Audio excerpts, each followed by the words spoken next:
জীবনে এমন একটা মানুষ থাকা দরকার যে কিনা স্বার্থ ছাড়াই ভালোবাসবে, আবার প্রয়োজন ছাড়াই খোঁজ নেবে।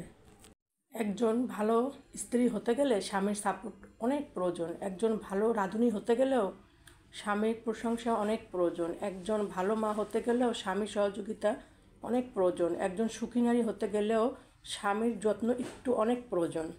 একজন স্ত্রীর পুরো পৃথিবীর মানুষের সাপোর্টের প্রয়োজন পড়ে না, যদি শুধুমাত্র তার স্বামীর সাপোর্ট থাকে। স্ত্রী ভালো থাকার জন্য স্বামীর সাপোর্টই যথেষ্ট। আসসালামু আলাইকুম, কেমন আছেন এভরিওয়ান? আপনারা সব আশা করছি কাছের কিংবা দূরে, দেশ এবং দেশের বাইরে সবাই অনেক অনেক ভালো আছেন। আমি আপনাদের দোয়া অনেক অনেক ভালো আছি। আপনাদের বরিশালের আপা, মাশাআল্লাহ আলহামদুলিল্লাহ। যতই আপনাদের ভালোবাসছি, তো আপনাদের দোয়া করছি, আপনাদের জন্য ততই আমি ভালো আছি। তো আজকে সন্ধ্যার নাস্তাটা কী বানাবো সেটা আপনাদের সাথে একটু শেয়ার করছি। এই যে আমি চা বানাবো, বাসা টিচার আসছে। আমার মেয়েটা তো অনেক দিন ধরে অসুস্থ ছিল, আজকে টিচার চা বানাবো। তার জন্য আমি দুধটা আগে সুন্দর করে গরম করে নিয়েছি, ফুটিয়ে নিয়েছি, তারপরে চা পাতা দিয়ে দিয়েছি। এখানে আমি এই যে আমার মেয়েটা একটু জ্বর থেকে উঠছে, তো ও একটু শুধু ঝাল ঝাল খেতে চায়, তার জন্য এই যে এখানে রসুন আছে আর চিলি ফ্লেক্স দিয়ে চিলি অয়েল বানিয়েছি। তার সাথে এই যে কাঁচামরিচ, তারপরে গাজর কুচো আছে, পেস্ট, তারপরে এই যে চিকেন ছিল এতটুকু, এটা দিয়ে একটু মোমো বানাই দিব ওকে। তার সাথে আমি বানাবো হলো এই যে চিকেন প্যাটিস বানাবো। তার জন্য আমি এই যে দুপুরবেলায় 3টার সময় আমি এটা মেখে নিয়ে রেখেছিলাম রেস্টের জন্য। এই যে এটা দিয়ে আমি চিকেন প্যাটিস বানাবো আর মোমো বানাবো। আর দুপুরবেলা কী কী রান্না করেছি হয়তো আমি ফুল ভিডিও দিতে পারিনি ব্যস্ততার কারণে। এই যে দেখাচ্ছি, আমি আজকে শিং মাছ রান্না করেছি ঝোল ঝোল করে। তারপরে এই যে হোটেল স্টাইলের সবজি করেছি, দেখা যাচ্ছে এই যে সবজি। এখানে আমি পেঁপে দিয়েছি, আলু দিয়েছি, গাজর কুচু দিয়েছি, বটবটি দিয়েছি, তারপর সুন্দর করে হোটেল স্টাইলের বানিয়েছি। আমার মেয়ে তো খেয়ে ফিদা হয়ে গিয়েছে, বলতেছে আম্মু অনেক ইয়ামি হয়েছে। এই তো আর এখন বানাবো, আমার সাথে থাকবেন ফুল ভিডিওর সাথে।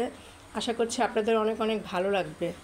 মোমো বানাবো, তার জন্য আমাকে সব কিছু এখন ব্লেন্ড করতে হবে। তার সাথে এই যে আদা রসুন পেস্ট এখনও দেয়নি, দিব, লবণ দিয়ে দিচ্ছি, তারপর একটু ওয়েস্টার সস, সয়া সস, তারপর চিলি ফ্লেক্স। এই যে আদা রসুন দিয়ে দিচ্ছি 1 চা চামচ। তারপর এখন এটা ব্লেন্ড করে নিয়ে আসছি। কেটে নিয়েছি এখানে 1টা 2টা 3টা 4টা 5টা 6টা 7টা 8টা 9টা 10টা বানাবো আমার মেয়ের জন্য, আর আমাদের জন্য বানাবো চিকেন প্যাটিস। এই চিকেন প্যাটিসটা আমি দুইভাবেই দেখিয়েছি আপনাদেরকে, আজকে অন্যভাবে করব। আজকে করব হলো তেলের ভিতরে দিয়ে ভাজবো। আজকে কীভাবে করবো সেটা আপনাদের সাথে একটু শেয়ার করব।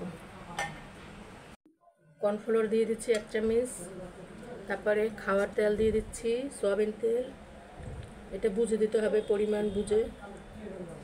চামচ দিয়ে এখানে কর্নফ্লাওয়ার দিলে ভালো হবে বেশি, প্যাটিসটা অনেক স্পাইসি হবে আর অনেক মজা হবে, আর একটার সাথে একটা লেগে যাবে না, পাট পাট করে হবে। আমি আবার একটু কর্নফ্লাওয়ার দিয়ে দিচ্ছি 1 চামচ।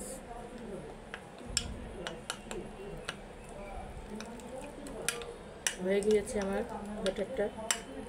লেচি কেটে নিয়েছি, এখন আমি রুটির মতো পাতলা করে বেলে নিব। কর্নফ্লাওয়ার দিয়ে দিচ্ছি, আপনারা চাইলে ময়দা দিতে পারেন, আমি কর্নফ্লাওয়ার দিয়ে নিচ্ছি। করে বেলে নিব পাতলা করে, বেলে নিয়েছি। এই যে এরকম পাতলা হবে, আমি বাকিগুলো এরকম করে বানিয়ে নিয়ে আসি। পাতলা করে সুন্দর করে বেলে নিয়েছি, এখন এটা সুন্দর করে ব্রাশ করে নিব, সব সাইডে দিয়ে দিতে হবে। আর একটা রুটি দিয়ে দিচ্ছি, এটাও সুন্দর করে এবার ব্রাশ করে নিতে হবে সব সাইড দিয়ে ঘুরিয়ে ঘুরিয়ে। এই লাস্টেরটা সুন্দর করে হাত দিয়ে দিয়ে দিচ্ছি, আসলে হাতের কাজ ব্রাশ দিয়ে হয় না, হাতটা দিয়ে ভালো সুন্দর হয় দেখতে। সুন্দরের জন্য ব্রাশ, কিন্তু আসলে হাতের কোনো বিকল্প কিছুই নেই। সাবধানে করবেন, লেগে গেলে আর উঠে না। করে এই যে পাট পাট করে করে নিয়েছি, এখন গোল করে চাপ দিয়ে দিয়ে একটু হালকা করে ঘুরিয়ে নিচ্ছি।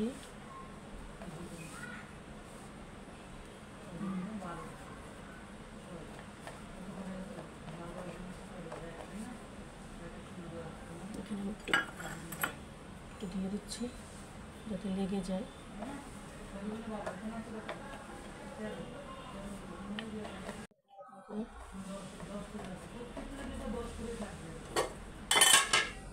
সাইড দিয়ে আমি একটু কেটে ফেলে দিব। তারপরে এখন আমি 1টা 2টা 3টা 4টা 6টা 7টা সুন্দর করে লিচির মতন কেটে নেব।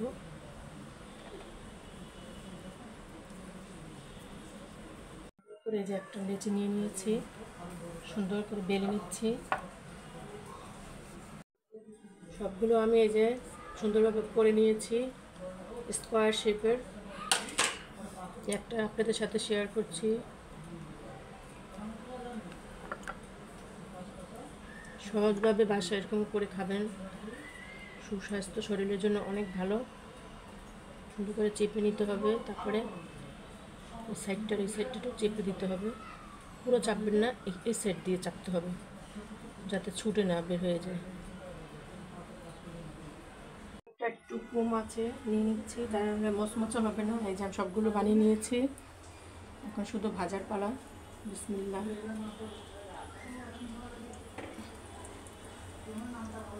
এক সাইড ভাজা হয়ে গেলে তারপরে উল্টিয়ে দিতে হবে। চিকেন প্যাটিসগুলো কিন্তু হয়ে গিয়েছে। অফ ক্যামেরায় আরও অনেকগুলো ভেজে নিয়েছি, তো ভাবছি যে একসাথে সবগুলো দেখাবো, কারণ কিচেনে তো অনেক গরম, তার জন্য। আর এই সাইডে আমি মোমো দিয়ে দিয়েছি।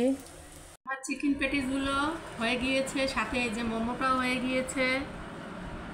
মাশাআল্লাহ, আলহামদুলিল্লাহ। আর কেমন হয়েছে, কি কতটা ক্রিস্পি হয়েছে আপনাদের সাথে একটু শেয়ার করছি। একটা ভেঙে আসলে অনেক ভালো হয়েছে, কারণ এই যে দেখেন, আপনারা একবার দেখেন, অনেক সুন্দর মুচমুচো হয়েছে। আর আমি স্যারকে দিয়েছি, স্যার খেয়ে বলতো একবার ফিদে হয়ে গিয়েছে, বলছে আন্টি এত টেস্ট, এত মজা, আর মুচমুচো হয়েছে। আর দেখেন পাট পাট হয়েছে, অনেক সুন্দর। এই যে সুন্দর একটা পাট পাট হয়েছে, একবার বাইরের মতো, বাইরেটার চেয়ে আরও বেশি সুন্দর হয়েছে এগুলো। তার সাথে এই যে গরম গরম চা আমি আমার মেয়ে খাবো, সাথে এই যে মোমো আছে। এই তো আমি দেখিয়েছি নাস্তা বা আজকে কী কী বানিয়েছি। আসলে অনেক বড় ভিডিও করা হয় না, লং ভিডিও, কারণ 3টা বেবির মা আমি, আমার অনেক বিজি থাকতে হয়, তাই করা হয় না। তো সবাই ভালো থাকবেন, সুস্থ থাকবেন, আপনাদের সবার শুভকামনা করছি। আর সবার প্রতি দোয়া, আমার জন্য দোয়া করবেন, আমার ফ্যামিলির জন্য দোয়া করবেন, আমার এই যে কিটির জন্য দোয়া করবেন। আমার কিটি একটু সিক ছিল, এখন একটু ভালো আছে, মাশাআল্লাহ, আলহামদুলিল্লাহ।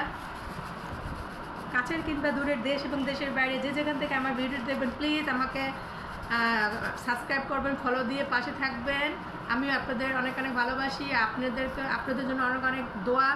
আর নতুন ভিডিওর জন্য আবার দেখা হবে নতুন ভিডিওর সাথে। ততক্ষণ আপনারা সুস্থ থাকেন, ভালো থাকেন। আসসালামু আলাইকুম। আল্লাহ হাফিজ। কিটি আল্লাহ হাফিজ বলো। আল্লাহ হাফিজ।